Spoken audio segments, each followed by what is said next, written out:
करीब 2 सप्ताह पूर्व सियूल नदी में राजेश का शव मिलने के मामले में हत्या की आशंका जताए जाने के बाद पुलिस द्वारा किसी नतीजे पर न पहुंचने से खफा ग्रामीणों ने आज थाना किहार का घेराव कर दिया और जमकर पुलिस प्रशासन मुर्दाबाद के नारे लगाए।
ऐसे में माहौल तनावपूर्ण बना हुआ है।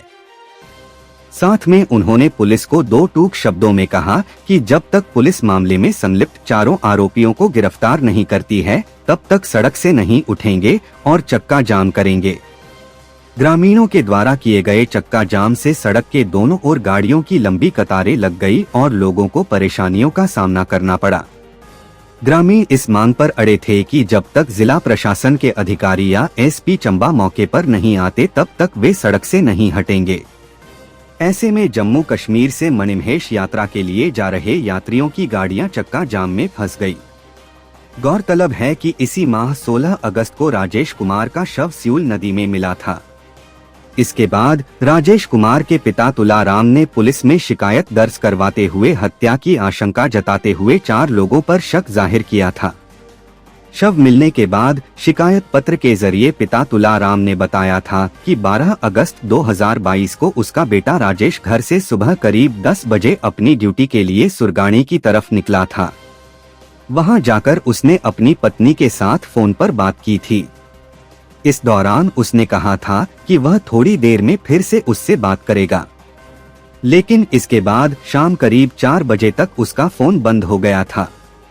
इस पर स्वजनों की ओर से उससे लगातार संपर्क साधा जा रहा था, लेकिन फोन स्विच ऑफ ही रहा। इसके अगले दिन परिजन ग्रामीणों के साथ राजेश की तलाश में जुट गए।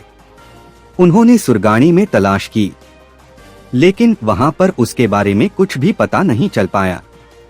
ऐसे में उन्होंने पुलिस चौकी सुरगाणी में गुमशुदगी की रिपोर्ट दर्ज करवाई। पिता राजेश ने बताया कि 16 अगस्त को उनके बेटे का शव सियूल नदी में मिलने की सूचना मिली थी। राजेश लड़का मेरा था जी, वो एनपीसीबी कंपनी लग गया था जी और 12 तारीख को गुम हो गया है। उसके बाद अच्छी कार्रवाई चौकी सुरगाणी में दी और उसके बाद पुलिस को हमने वार्निंग दे दी, फिर अभी तक कोई भी एक्शन ले रहे। तो इसका क्या होना चाहिए? न्याय होना चाहिए इसका, इन आरोपी को अरेस्ट होना चाहिए। आपके हिसाब से क्या मर्डर है? बिल्कुल मर्डर है जी, मर्डर है बिल्कुल। सर, आपने यहाँ पर आज धरना प्रदर्शन किया है, तो पूरा मामला क्या है? सर नमस्कार, मेरा नाम दौलत राम है। ये 12 तारीख को हमारे लड़के का आई थिंक मर्डर हुआ है। एज ए बॉडी हम जो जिस हिसाब से बॉडी रखी गई थी उस हिसाब से मर्डर है। और जब तक उनके क्वार्टर में कोई लड़का रहता था, अब वो प्रशासन अपना SHO किहार बताएंगे कि कौन लड़का था वहाँ, कौन नहीं था। वो तो इंक्वायरी वो ही करेंगे।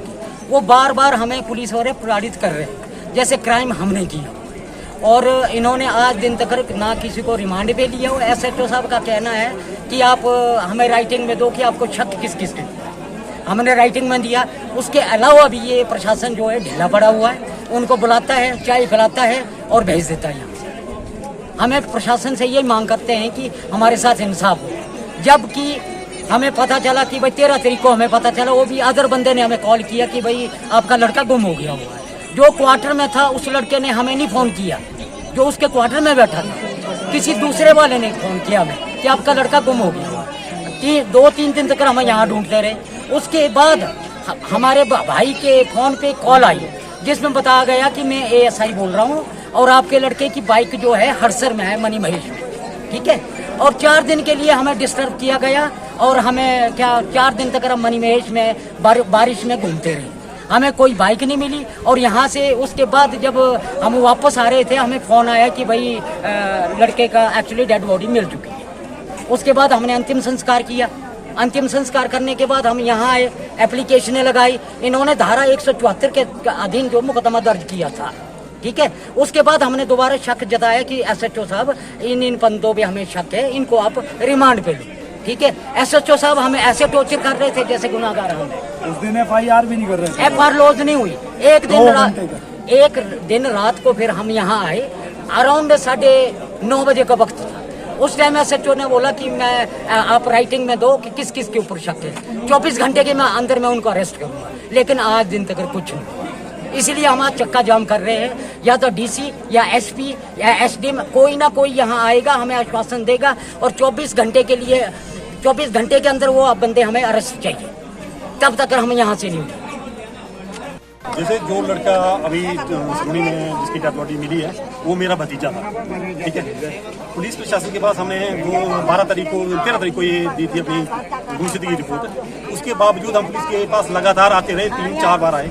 इन्होंने FIR करने से आनाकानी कर दी और लास्ट में जब 26 तारीख को आए तब भी 2 घंटे की हमारी अपने पुलिस इंस्पेक्टर श्री हनान जी उनसे 2 घंटे की आर्गूमेंट हुई। उसके बाद उन्होंने FIR दर्ज की। अदरवाइज उन्होंने स्पष्ट कह दिया था कि हम FIR नहीं करेंगे, आपने जो करना कर, ठीक है। हमारी पूरी अपनी हिमाचल सरकार से ये मांग है कि हम गरीब लोगों के प्रति संवेदनशीलता दिखाते हुए जो भी इस केस में इन्वॉल्व लोग हैं, हम किसी निर्दोष को अंदर करना नहीं चाहते हैं। जो भी इस केस में इन्वॉल्व लोग हैं उनको अंदर किया जाए, यही मेरी रिक्वेस्ट है। Thank you. दिनांक 12/8/2022 को ये लड़का मिस हुआ था। 13 तारीख को इसकी मिसिंग डली थी और 16 तारीख को ये लड़का कट में मिला था। तो 26 तारीख को इसमें FIR दर्ज हुई है। तो हम जो है इसमें इन्वेस्टिगेट कर रहे हैं और जिन 4 बंदों के नाम इन्होंने दिए थे उनको आज अरेस्ट कर रहे हैं। डलहौजी हलचल के लिए सलूनी से रेखा कुमारी की रिपोर्ट।